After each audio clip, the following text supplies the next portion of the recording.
Bismillahirrahmanirrahim. Assalamualaikum warahmatullahi wabarakatuh.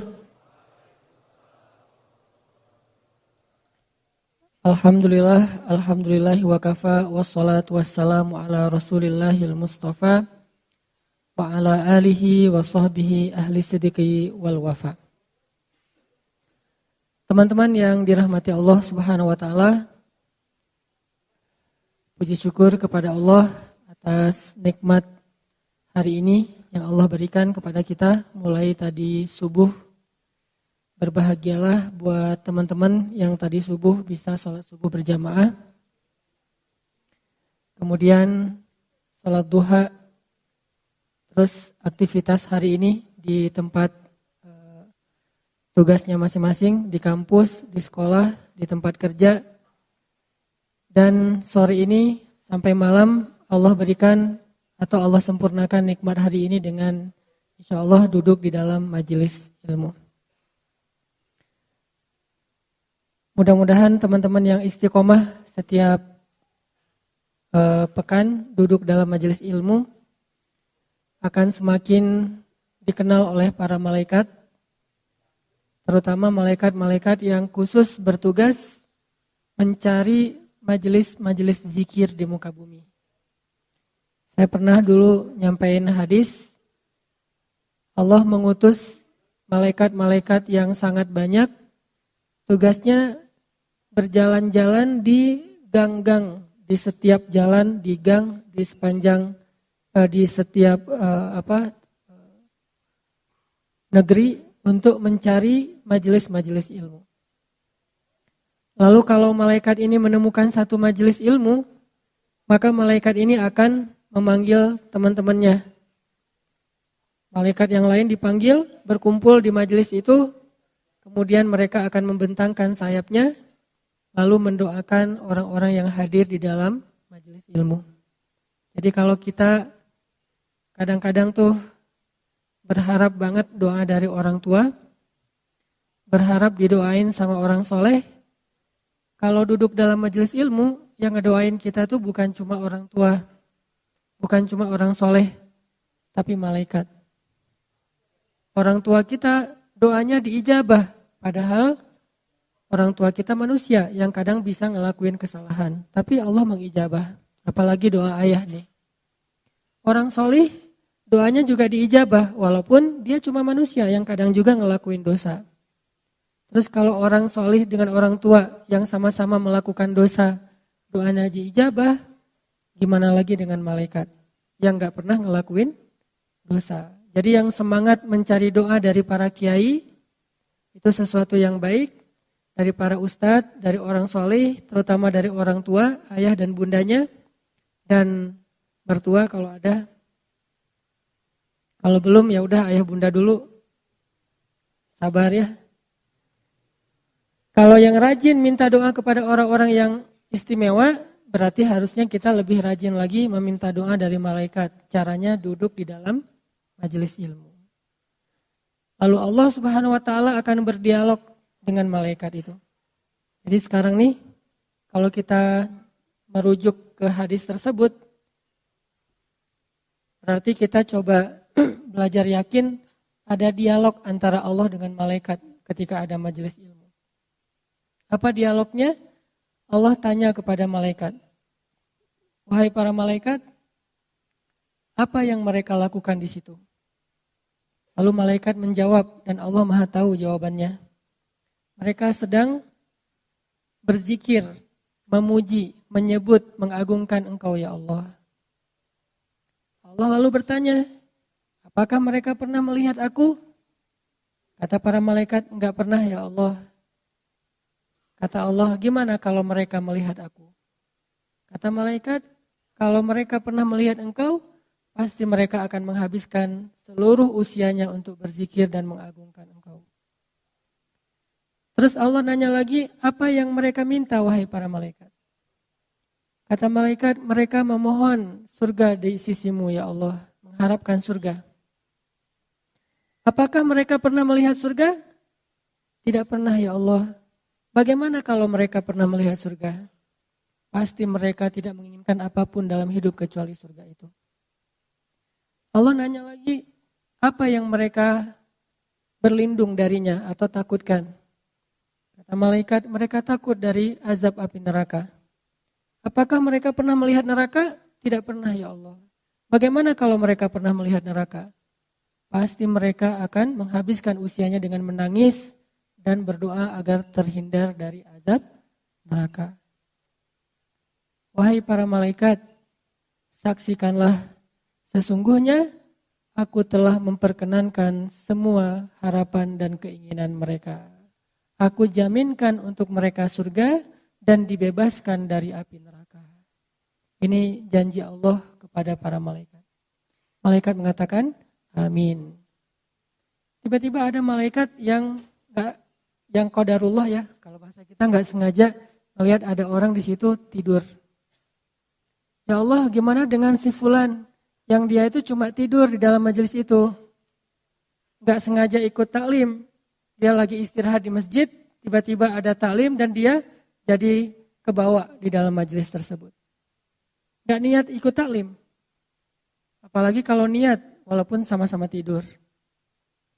Niat sih pengen ikut taklim, cuman karena mungkin lelah banget ya, semalaman nggak tidur. Kenapa nggak tidur? Belum bisa melupakan jawaban yang sangat pahit dari calon mertua. Anak saya udah ada calonnya, kan itu berat, nggak bisa tidur semalaman. Nah besoknya dia pengen self-healing, hadir dalam majelis ilmu. Sampai di sini sakinah. Nggak bisa dapat sakinah mawaddah warahmah, dapat sakinah di dalam majelis ilmu. Jadi benar emang yang masih berstatus gitu, yang masih berstatus sendiri, mungkin salah satu cara untuk kita menjaga ketenangan diri kita, kalau nggak bisa ngelihat wajah pasangan, minimal kita hadir dalam majelis ilmu. Tapi lebih keren lagi hadirnya berdua sih. Tetap angger ya. Nah, ya Allah tuh ada orang tuh, dia cuman tidur doang di situ, cuman mampir, nggak sengaja dan nggak ada niat pengen cari ilmu. Gimana dengan dia? Kata Allah, dia termasuk di antara orang-orang yang mendapatkan rahmat. Artinya nggak tahu nih, dia dapat apa yang dijanjikan atau sekedar dapat rahmat, tapi tetap dapat kebaikan. Padahal nggak sengaja. Gimana yang sengaja? Gimana yang udah prepare, yang udah diniatin, yang udah kepengen banget datang jauh-jauh?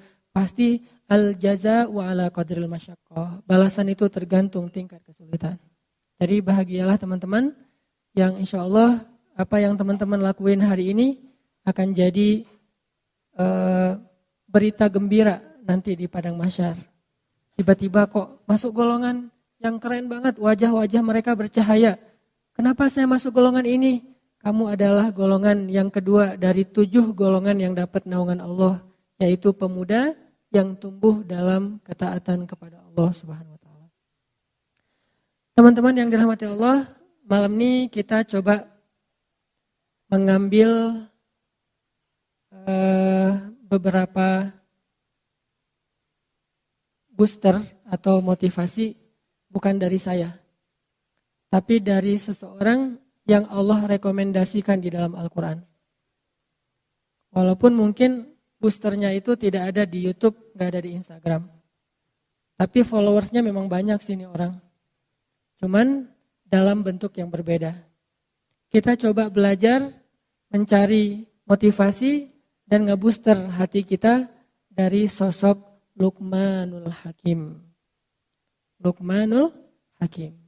Yang punya aplikasi Al-Quran, coba buka HP-nya surat 31, surat Luqman.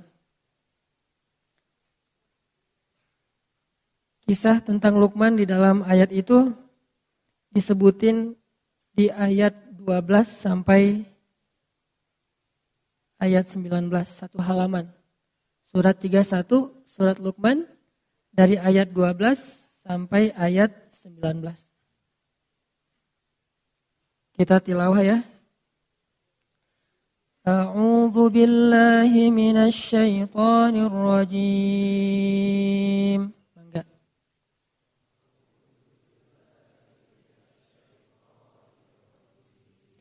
Bismillahirrahmanirrahim.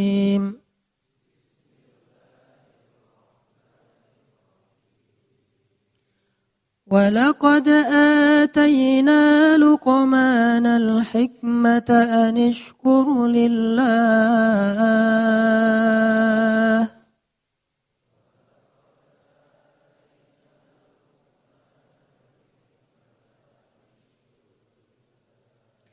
وَمَنْ يَشْكُرْ فَإِنَّمَا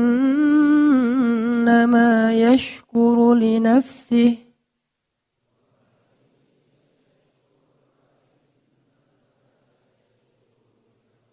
وَمَنْ كَفَرَ فَإِنَّ اللَّهَ غَنِيٌّ حَمِيدٌ.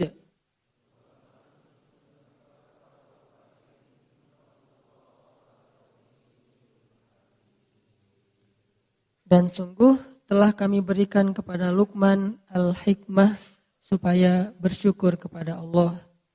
Dan barang siapa yang bersyukur, maka sesungguhnya dia bersyukur untuk kebaikan dirinya sendiri.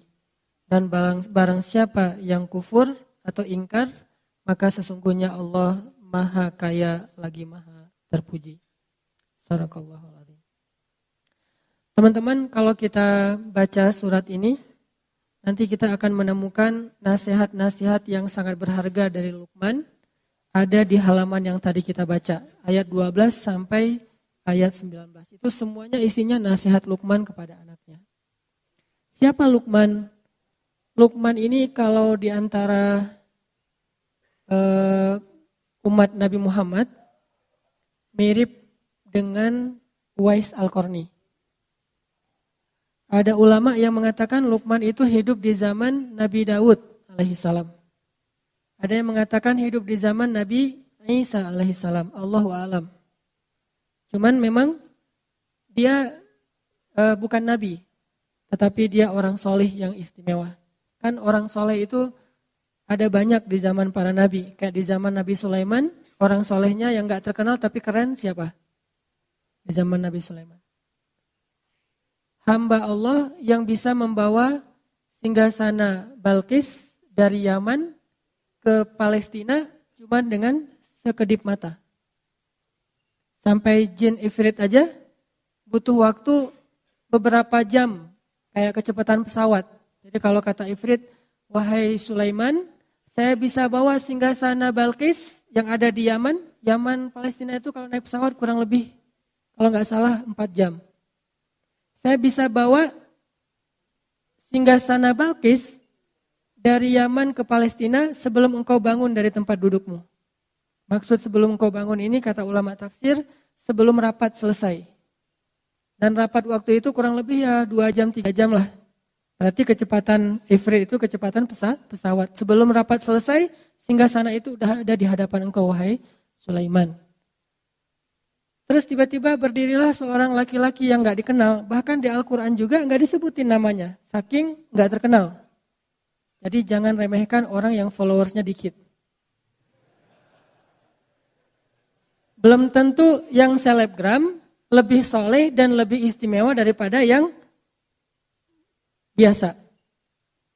Bisa jadi yang orang gak dikenal siapa-siapa, tapi dikenal oleh Allah dan dikenal oleh para malaikat.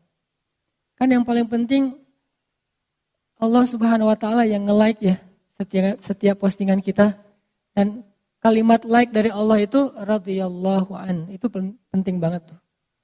Kalau kita like-nya like manusia, kalau sahabat like-nya like pencipta manusia radhiyallahu an.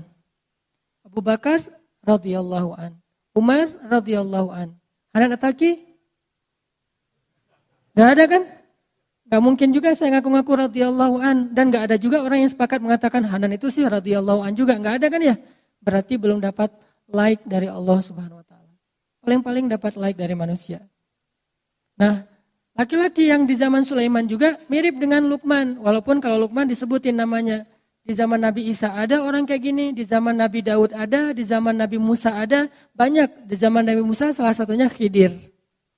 Gak terkenal, tapi dia punya kelebihan, sampai selebgram seperti Musa aja belajar kepada Khidir. Laki-laki ini berdiri mengatakan, ya Sulaiman, izinkan saya membawa singgasana Balqis dari Yaman ke Palestina dalam sekedip mata aja.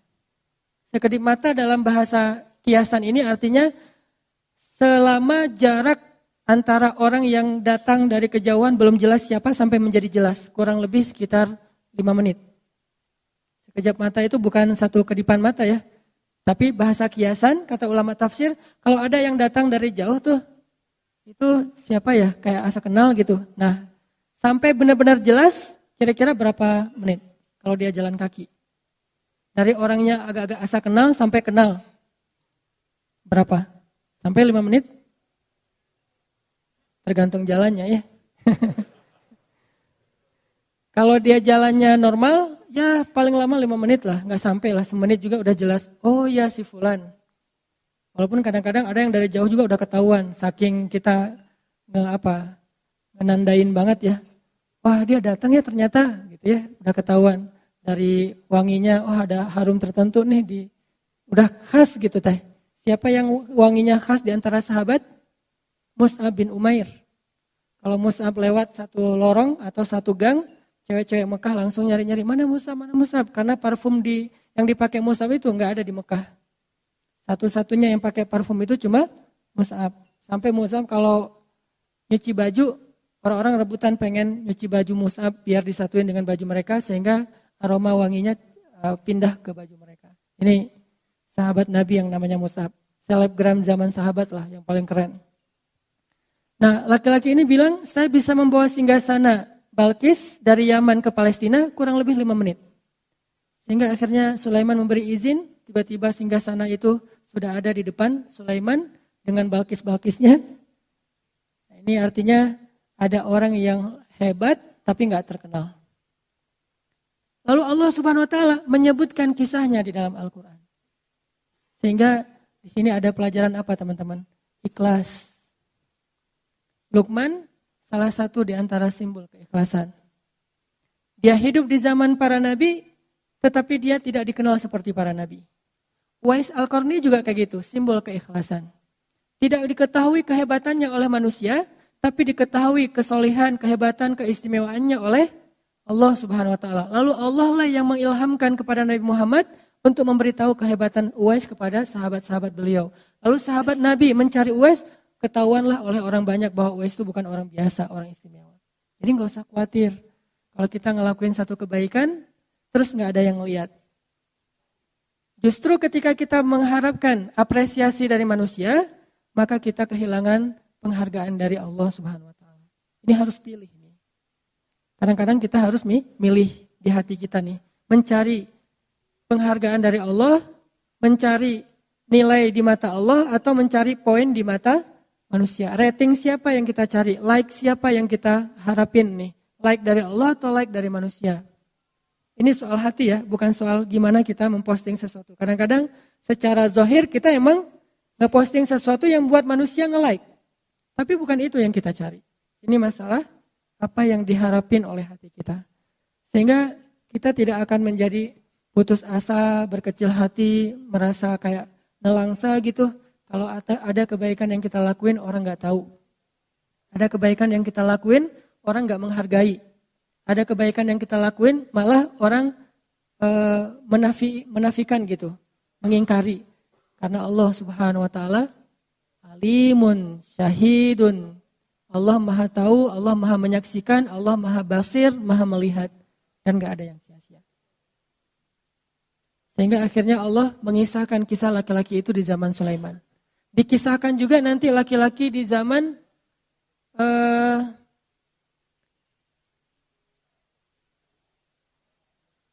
Nabi Nuh alaihissalam. Dikisahkan juga laki-laki di zaman Nabi Ibrahim alaihissalam. Banyak banget nih orang-orang kayak gini. Termasuk yang kalau kita baca surat Yasin, waja'a min aqsal madinati rajulun yas'a. Ada kan ayat gitu ya? Datanglah seorang laki-laki dari tengah kota, berjalan terburu-buru, pengen menyelamatkan para nabi yang lagi mau dibunuh oleh Bani Israel. Siapa laki-laki itu? Gak ada namanya. Kalaupun ada, tebakan dari para ulama Habib An-Najjar. Tapi itu bukan dari Al-Quran, bukan dari hadis. Hanya interpretasi ulama, entah benar entah enggak. Al-Quran sendiri enggak nyebutin namanya, tapi Allah menyebutkan kisahnya. Ini berarti orang istimewa. Gitu juga dengan istrinya Firaun. Istri Firaun ada namanya di Al-Quran? Enggak ada. Yang ada Imratu Firaun, istri Firaun. Kenapa disebutin namanya, disebutin kisahnya? Karena dia istimewa. Walaupun orang tidak menyebut-nyebut nama dia seperti menyebut-nyebut nama Musa atau Harun. Gitu juga dengan Uwais Al-Qarni. Uwais itu kalau menurut saya ikhlasnya udah teruji banget. Dia menghilang gara-gara dipuji. Kalau kita kan menghilang gara-gara dicela ya. Pundung kan. Coba kalau misalnya kita dalam sebuah organisasi nih. Kita udah habis-habisan, nggak dihargai. Akhirnya pundung kan, left group. Saya pengen kita sekali-kali coba nih ya. Left group gara-gara dipuji. Bisa nggak tuh? Dia left group loh, ada masalah apa ya? Dijapri sama teman-teman kita. Loh kenapa left group ada masalah? Kita ada sikap yang nggak berkenan? Nggak, saya nggak suka dipuji-puji. Left group. Gara-gara dipuji left group. Ini Masya Allah nih karena kemarin kita karena ditraktirin atau apalah gitu-gitu banyak disebutin kebaikan-kebaikan yang kita baru lakuin. Kita nggak nyaman, akhirnya left group. Itulah yang dilakukan Uwais Al-Qarni loh teman-teman. Kan awalnya dia nggak terkenal sama sekali nih. Nabi yang nge-mention tentang dia kepada Umar. Kata Nabi, ya Umar, kalau nanti kamu punya kesempatan, carilah laki-laki dari Yaman namanya Uwais. Dia tinggal di sebuah desa namanya Qaran, sehingga disebut Uwais Al-Qarani. Kayak kita, Hanan Al-Antapani, tinggal di Antapani kan jadi. Uwais Al-Qarani, tinggal di Qaran. Dan dia punya ciri-ciri khasnya itu di perutnya ada bekas penyakit kulit yang gak sembuh. Karena dulu seluruh tubuhnya berpenyakit, dia berdoa, ya Allah sembuhkan penyakit kulit saya, tapi sisakan sedikit di bagian perut, biar saya selalu ingat nikmat-Mu ya Allah.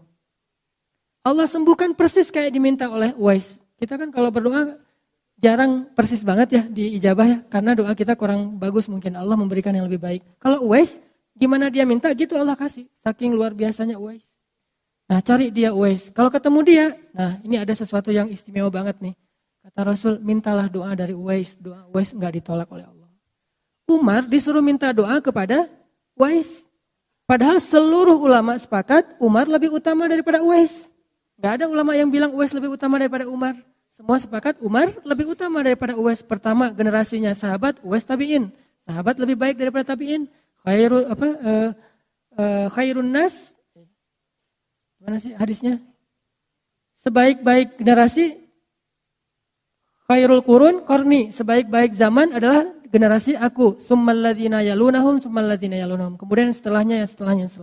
Artinya sahabat lebih baik daripada tabi'in. Tapi yang lebih baik ini disuruh minta doa kepada orang yang di bawahnya, Uwais. Berarti ada yang istimewa pada Uwais yang enggak ada pada Umar. Tapi secara umum Umar lebih istimewa daripada Uwais. Kayak Musa dengan Khidir. Secara umum Musa lebih utama daripada Khidir. Tapi ada satu hal yang Khidir punya, Musa enggak punya.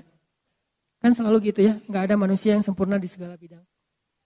Akhirnya Umar nyari Uwais, kita tahu ceritanya, orang-orang meremehkan Uwais. Ngapain sih Amirul Mukminin, presiden kok nyari orang kayak Uwais gitu, penjaga ternak jamaah haji dari Yaman. Oh kalian enggak tahu siapa Uwais, kalau kalian tahu kalian enggak akan ngomong kayak gitu, pasti langsung sekarang juga kalian following. Kata Umar. Akhirnya Umar nyari di daerah Arafah, di padang Arafah, ketemu laki-laki yang lagi jaga ternak-ternak jamaah haji Yaman. Ternyata itu Uwais. Ketemu minta doa dari Uwais, baru orang-orang tahu ternyata Uwais itu orang yang dimention sama Nabi. Gak ada satupun tabi'in yang dimention sama Nabi dengan namanya. Ada yang dimention sama Nabi tapi tidak dengan namanya. Kayak misalnya Muhammad Al-Fatih, itu kan dimention sama Nabi ya. Nanti akan muncul satu pasukan terbaik, sebaik-baik amirnya dan seterusnya lah, hadis secara umum. Tapi nggak disebut namanya Muhammad, nama belakangnya Al-Fatih nggak disebut. Cuma disebut negerinya Konstantinia atau Konstantinopel. Uwais disebut namanya, disebut ciri-cirinya, disebut nama desanya, disebut keistimewaannya. Baru orang-orang mulai tahu, mulailah berbondong-bondong datang ke Uwais. Uwais, yang tadi berangkat Uwais bawa ternak, sekarang pulang Uwais diarak.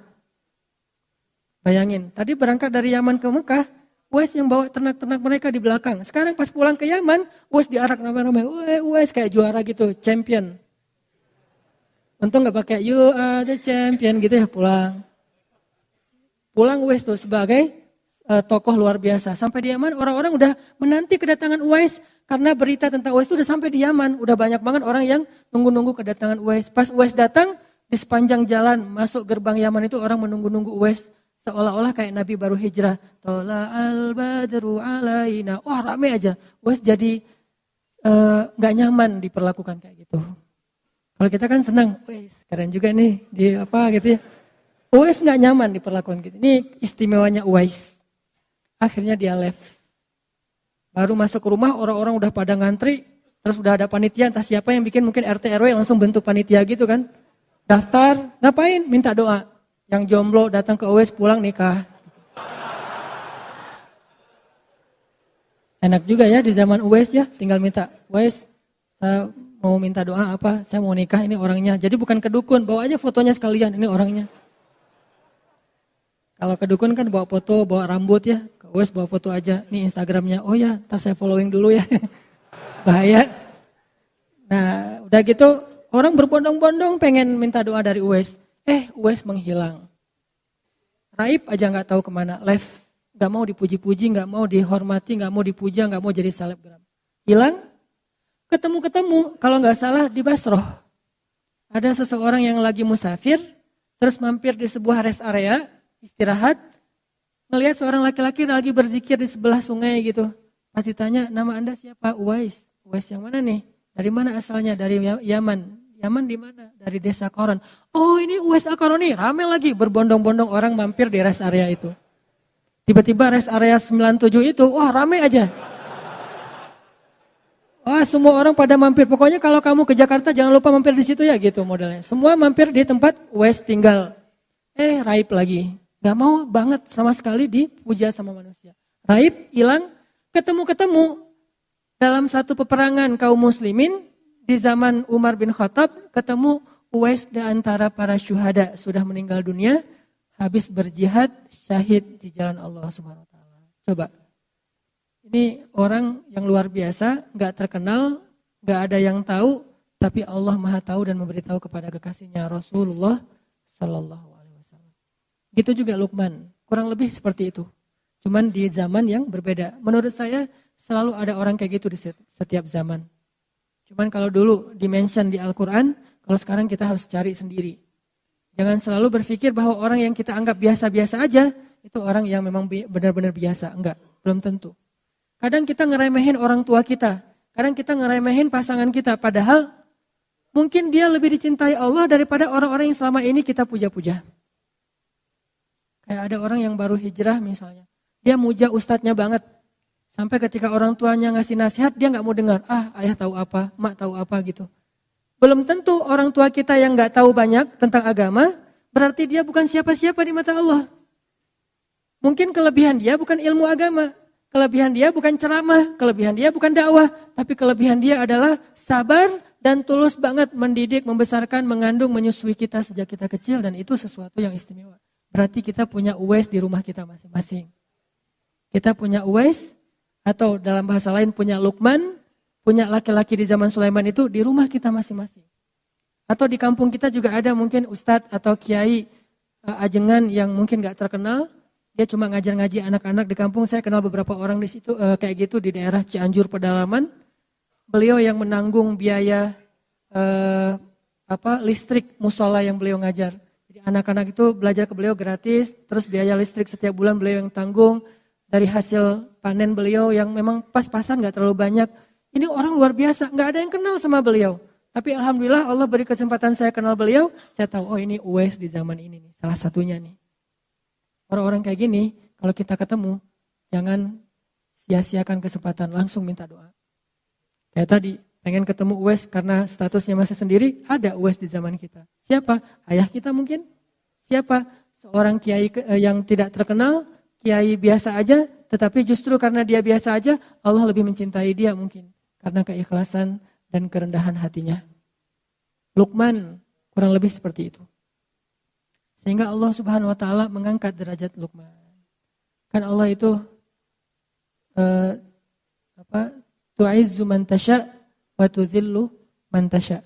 Allah itu mengangkat derajat siapa yang Dia kehendaki dan merendahkan siapa yang Dia kehendaki. Yang sangat terkenal Allah rendahkan kayak Fir'aun, Namrud, Haman, Korun, Allah rendahkan. Yang gak terkenal Allah tinggikan seperti Luqman salah satunya.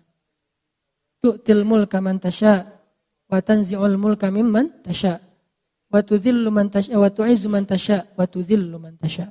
Allah kasih kekuasaan kepada siapa yang Allah kehendaki, Allah cabut kekuasaan dari siapa yang Allah kehendaki. Allah berikan kemuliaan kepada siapa yang Allah kehendaki, Allah hinakan siapa yang Allah kehendaki. Terserah Allah. Makanya kalau kita ngelakuin satu amal mencari ridha Allah, mencari rating atau poin like dari Allah Subhanahu wa taala, mudah-mudahan kalau Allah memberikan izzah, kemuliaan, enggak ada manusia yang bisa merendahkan kita. Allah yang mengangkat.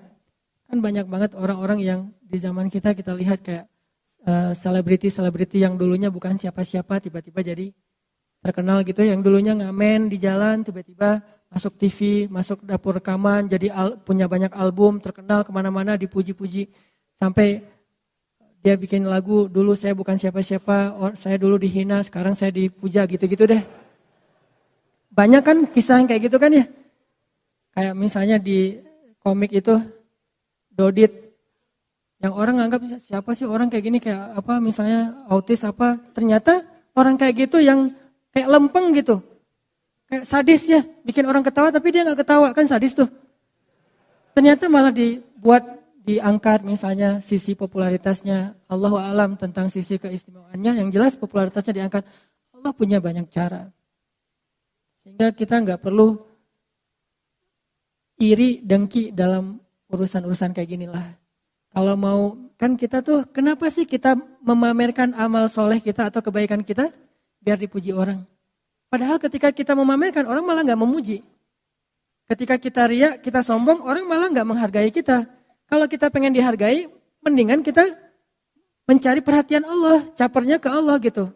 Karena kalau Allah udah berkenan kepada kita, akan Allah angkat. Dan kalau Allah angkat, gak ada yang bisa merendahkan. Itu kan yang dikatakan Nabi kepada Ibnu Abbas. Ketika Nabi lagi boncengan sama Ibnu Abbas, mungkin lagi kemana gitu, lagi ke pasar berdua sama Ibnu Abbas boncengan. Ibnu Abbas di belakang. Nabi bilang, ya gulam, anakku, ihfazillah, yahfazka. Yang perlu kamu jaga itu Allah, bukan manusia.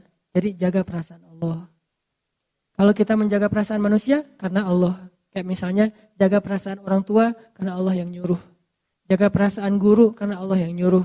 Jaga perasaan teman karena Allah yang nyuruh. Jaga perasaan mantan karena Allah yang nyuruh. Jangan sampai kita merusak hubungan mantan kita yang udah halal tentang cerita-cerita masa lalu. Kita mention foto-foto masa lalu, gak boleh. Malah mantan itu kalau boleh berdusta, dia memang boleh berdusta. Kan salah satu dusta di antara 3 dusta yang dibolehin kan, dusta tentang mantan kan ya. Gitu kan hadisnya. 3 tempat boleh berdusta. 1 dusta dalam peperangan. Perang mah gak boleh jujur-jujur amat. Taktik kami gini loh, strategi kami gini. Nggak kasih tahu ke Israel, gak boleh. Karena jelas-jelas ini peperangan antara penjajahan Israel dengan bangsa Palestina misalnya. Kayak kita dulu ke Belanda, gak boleh. Kedua, dusta untuk mendamaikan 2 orang yang pengen bunuh-bunuhan. Wah, dia ngomongin saya jelek-jelek. Enggak, saya tahu dia banget, dia enggak ngomongin tentang kamu jelek-jelek. Justru tentang yang baik-baik dia omongin. Masa sih? Iya benar, saya jadi saksinya. Padahal enggak. Boleh berdusta kayak gitu. Jangan jadi justru kita sebagai provokator. Ada 2 orang nih, rame di grup. Akhirnya kita japri, sebetulnya maksud dia enggak kayak gitu. Walaupun kita tahu gitu banget sih maksudnya.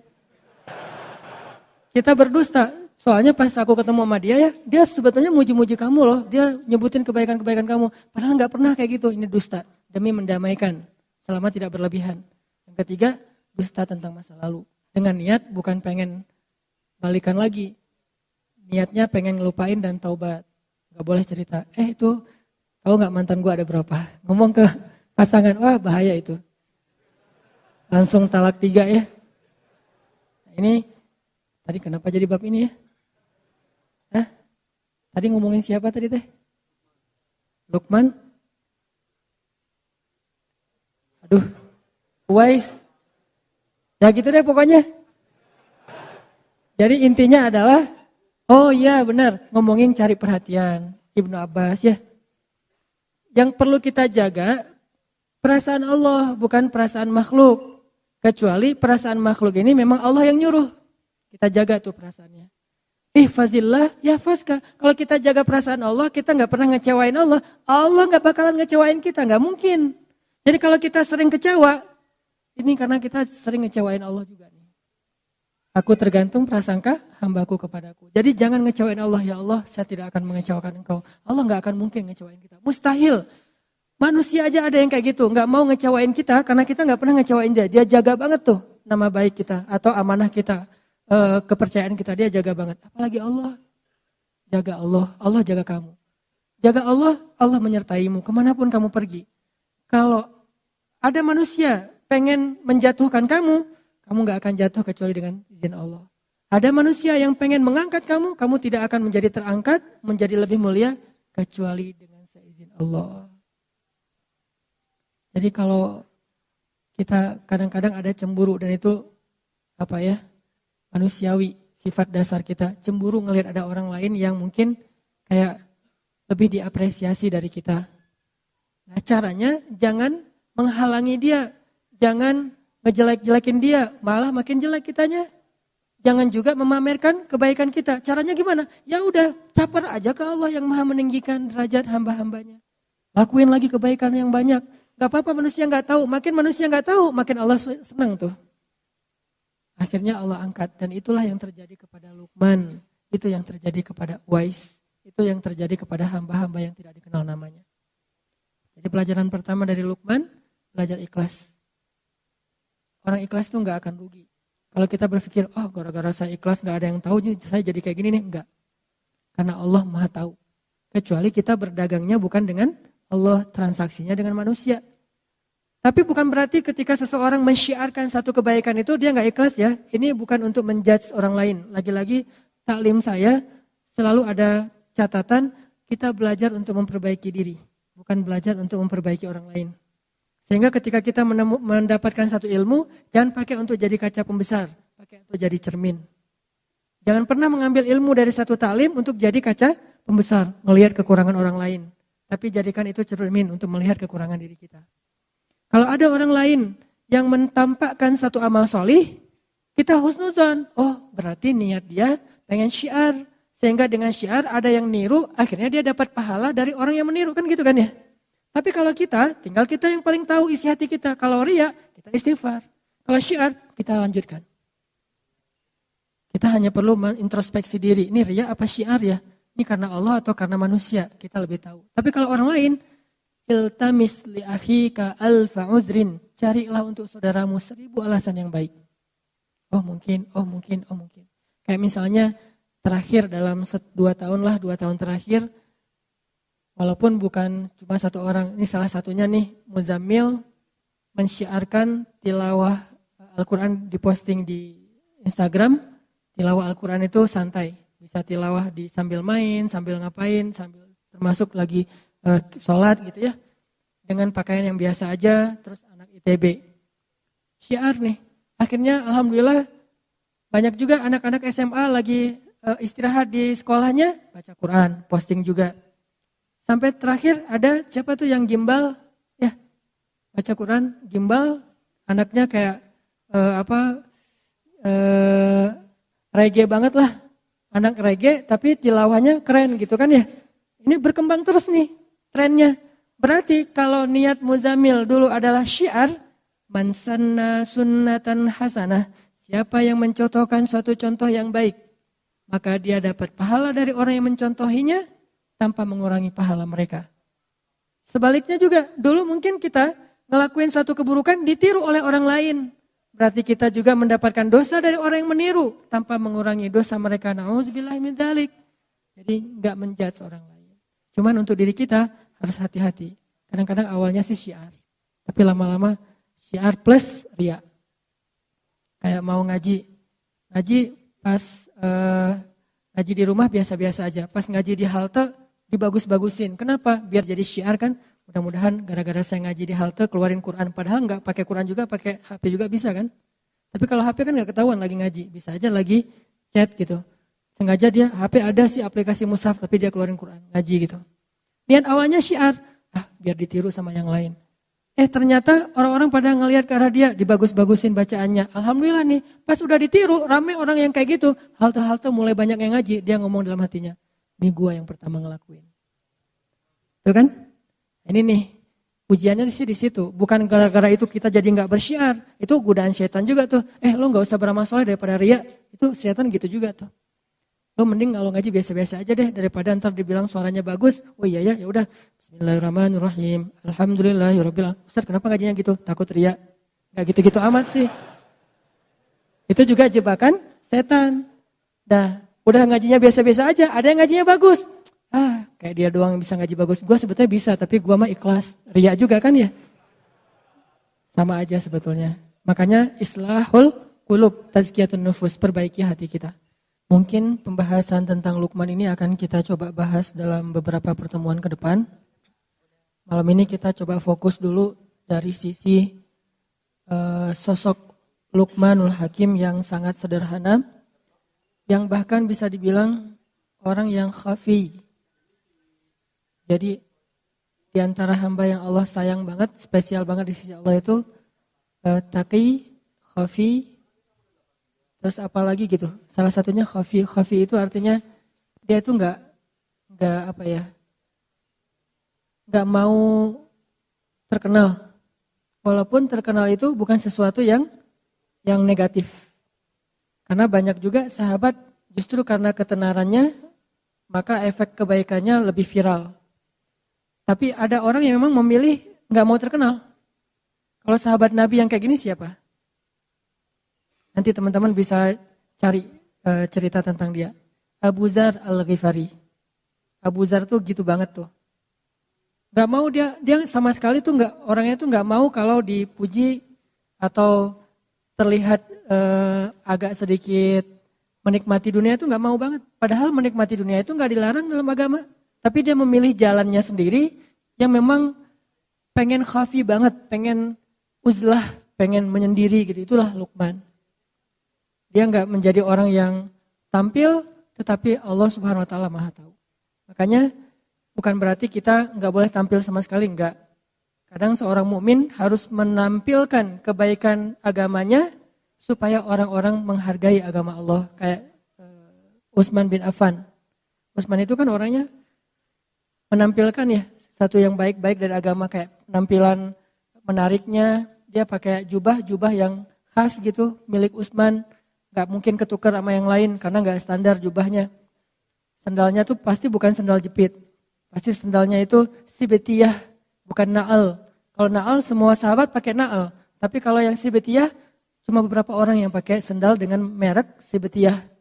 Nah itu salah satunya Utsman. Sehingga kalau Utsman jalan, orang-orang pada ngelihat, wah penampilan Utsman. Terus pas Utsman ketemu Nabi memperlakukan Utsman beda sama sahabat yang lainnya. Ketemu sahabat lain Nabi biasa-biasa aja, bajunya nggak terlalu rapi, nggak apa-apa. Tapi giliran yang datang Utsman, Nabi rapi-rapi langsung, udah rapi baru Utsman boleh masuk. Jadi boleh terkenal, boleh tampil, boleh syiar, tapi kita lagi bukan belajar tentang bab itu. Kita lagi belajar bab, kadang memang ada kondisi yang kita harus menahan diri walaupun nggak diketahui orang. Ada kondisi di mana kita lagi belajar ikhlas, bukan belajar syiar. Syiar itu gampang. Malah kalau kita udah terlatih dengan ikhlas, kita syiar itu lebih keren lagi. Tapi kalau belum terlatih dengan ikhlas, syiar itu bisa jadi jebakan buat diri kita sendiri. Makanya ngomongin syiar itu gampang, semua orang bisa ngelakuin. Tapi ikhlas dalam syiar, ini susah banget nih, luar biasa. Kadang-kadang kan keikhlasan kita itu bukan di awal rusaknya, tapi di tengah atau di akhir. Di awal kita tuh udah ikhlas banget. Di tengah ada masalah sama teman-teman kita, mulai kecewa. Tahu gini saya nggak akan ikut, tahu gini saya nggak akan bantu, tahu gini. Kan mulai terganggu nih keikhlasan kita di tengah. Atau kadang-kadang nggak di tengah, di akhir. Pas udah beres, udah selesai semuanya, udah sukses acaranya, ternyata ada teman-teman yang mungkin qadarullah dengan takdir Allah dia muncul di media. Mungkin dia dipuji-puji sama teman-teman yang lain. Tiba-tiba dia dapat jabatan jadikan sebagai calon ketua organisasi. Dan kita yang habis-habisan nggak ada yang menghargai. Di situ mulai jadi godaan buat kita riya. Kalian tahu nggak acara ini siapa di baliknya? Mulai kepancing. Atau ada yang ngecewain kita nih. Kita udah ngelakuin satu kebaikan, ikhlas banget nih awalnya. Saya bantu dia karena Allah di awal. Di tengah nggak apa-apa. Ternyata yang kita bantu itu nggak selesai urusannya. Kita tambahin bantuannya, nggak apa-apa karena Allah. Di tengah masih ikhlas. Di akhir masih ikhlas. Alhamdulillah dia udah sukses sekarang. Kita ikhlas, nggak mau nyebut-nyebut kepada siapapun. Tapi setelah beberapa tahun, kita suatu saat butuh dia. Pas kita butuh dia nggak mau bantu kita. Padahal dia bisa membantu kita waktu itu. Mulailah keikhlasan kita terganggu. Mulai kepancing nih. Kayaknya dia lupa ya. Siapa dulu yang membantu dia awal-awal ketika baru merantau. Ketika dia masih kuliah. Semuanya saya biayai keluar satu-satu. Semua yang disebutin itu gugur pahalanya di sisi Allah. Jadi keikhlasannya nggak keganggu di awal, nggak di tengah, nggak di akhir. Tapi suatu saat nanti entah kapan-kapan gitu. Bisa aja setelah bertahun-tahun baru keganggu keikhlasannya. Habislah pahala yang selama ini udah kecatat di tabungan amal kita hilang lagi tiba-tiba. Dihack sama riya. Ini yang terjadi. Luqmanul Hakim istimewanya di bab itu teman-teman. Dia nggak istimewa di bagian ilmu yang banyak, enggak. Dia nggak istimewa dari fisiknya yang kuat. Malah dia orangnya pendek, kulit hitam dari Ethiopia. Kampungnya Bilal bin Rabah. Ada Bilal, ada Wahsy, ada Luqman, ada An-Najasyi, itu orang-orang Ethiopia. Orang hitam, pendek, budak pula yang diperjualbelikan. Dan ketika dia jadi budak, bukan budak kan, budak itu punya banyak kerjaan nih. Ada budak yang memang dibeli untuk jadi tentara bayaran, berarti badannya bagus, tangguh nih. Kalau Luqman, dia budak yang kerjanya ngapain? Kerjanya ada yang bilang najjar.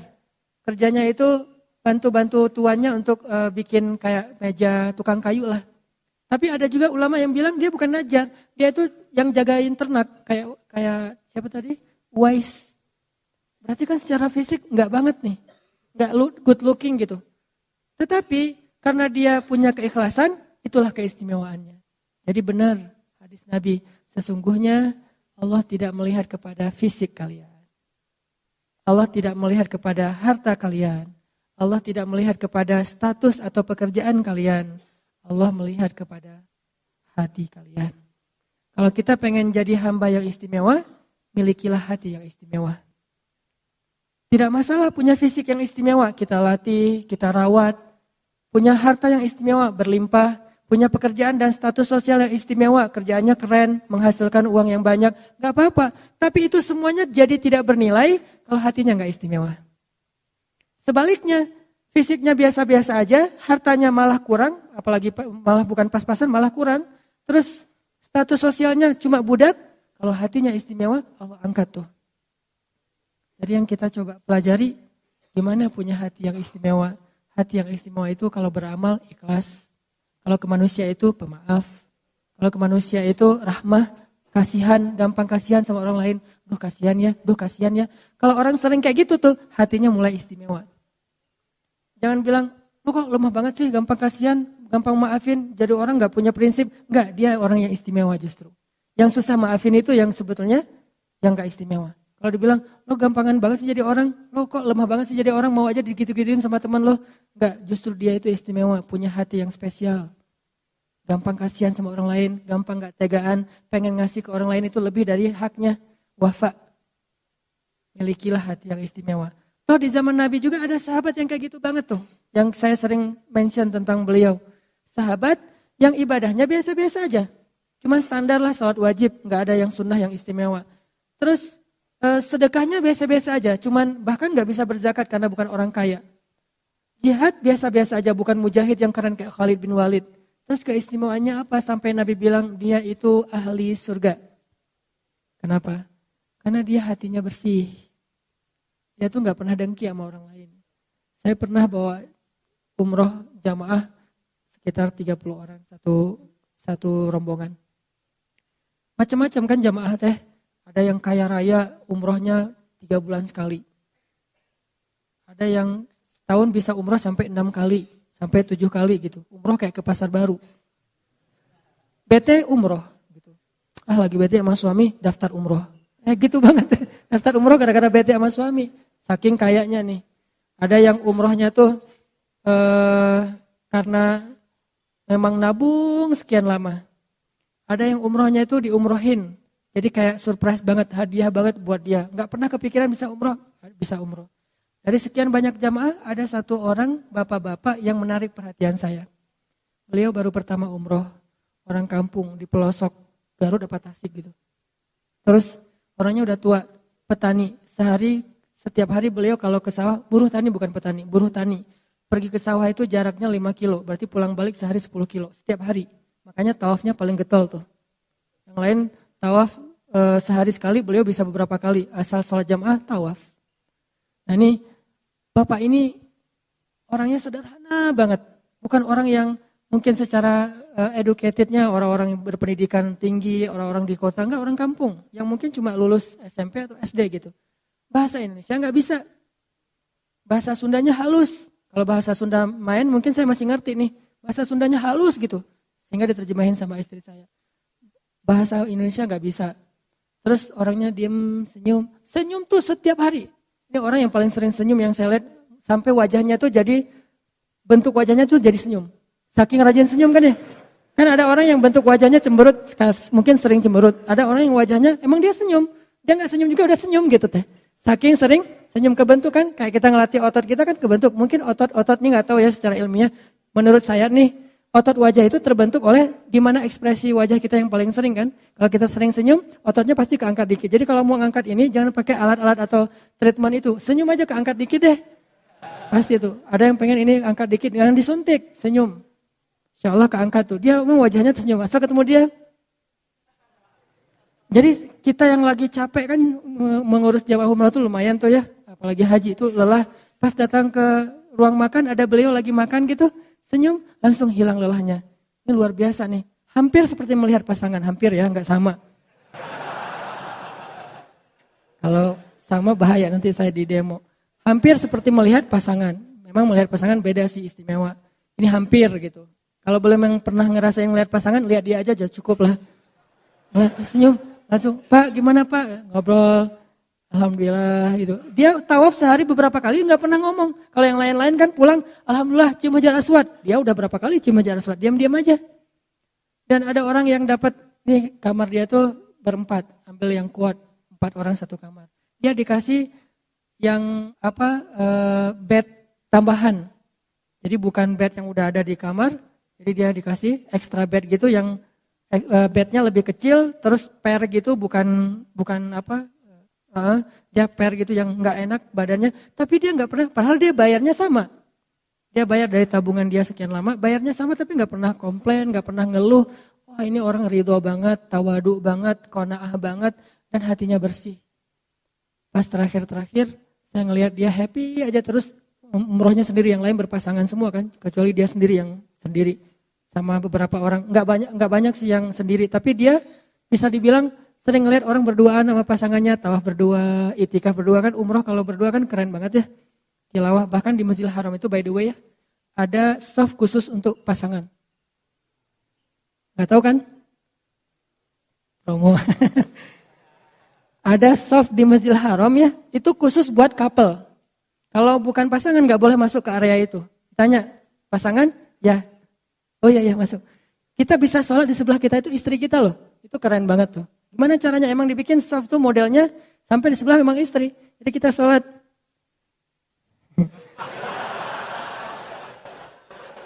Enggak. Nggak boleh gitu ya. Tapi kadang-kadang gitu juga sih. Ada yang kayak gitu, dia mah umroh sendiri, tawaf sendiri, makan sendiri, ke kamar. Kadang-kadang karena emang dia orang kampung banget, kan satu kamar tuh dikasih kunci cuma 2. Kunci kamar, dia gak bawa kunci. Sering dia pulang ke kamar, temannya baru pergi. Datang-datang entah jam berapa, dia nungguin aja sendiri. Gak pernah marah sama temannya. Pas datang, Pak udah lama? Lumayan kata dia, gitu senyum. Datang-datang tidur, berarti lelah banget tuh nungguin sampai masuk ke dalam kamar langsung tidur. Luar biasa nih orang. Pas udah selesai umroh saya tanya ke dia, Pak, apa sih rahasianya kok bisa nyaman kayak Bapak nih? Kayaknya anteng gak ada masalah dalam hidup. Ya terima aja apa yang Allah kasih. Gitu doang. Ridho. Ini hal yang paling berharga yang saya belajar dari dia. Ridho. Apapun yang Allah kasih, yang terjadi dalam hidup kita hari ini itu pemberian Allah, terima aja lah. Kalau kita terima pasti bahagia. Karena kalau kita nggak terima dikasih sebanyak apapun nggak bahagia. Sesederhana itu. Ini yang panjang omongan saya nih, dia cuma segitu doang. Terima aja apa yang Allah kasih. Segitu. Saya panjangin jadi ridho lah apalah, jadi teori lah ya. Saya yang menteorikan itu nggak bisa kayak gitu. Beliau sederhana tapi bisa. Nah, ada orang yang istimewanya bukan fisik, bukan harta, bukan status sosial, istimewanya hati. Itulah Luqmanul Hakim. Mudah-mudahan kita diberikan hati seperti itu. Sehingga Allah Subhanahu wa taala mencintai kita karena melihat hati kita yang insya Allah tidak pernah dengki kepada orang lain. Gak pernah dengki kepada teman kita yang duluan ke pelaminan, biasa aja. Ini ada surat undangan, dia mau nikah, alhamdulillah. Gitu ya. Lama-lama diam-diam aja sih, tiba-tiba terjun dari jembatan. Gak ridho aja dengan kondisi yang orang lain dapat nikmat, dia yang paling bersyukur. Orang lain dapat musibah, dia yang sedih duluan. Ini orang luar biasa, hatinya bersih. Luqmanul Hakim. Mudah-mudahan kita bisa mendapatkan kebaikan dalam materi ini. Mohon maaf kalau materinya singkat. Barakallah. Semoga setiap langkah kaki teman-teman ke sini Allah jadikan penggugur dosa dan diangkat derajat di sisi Allah.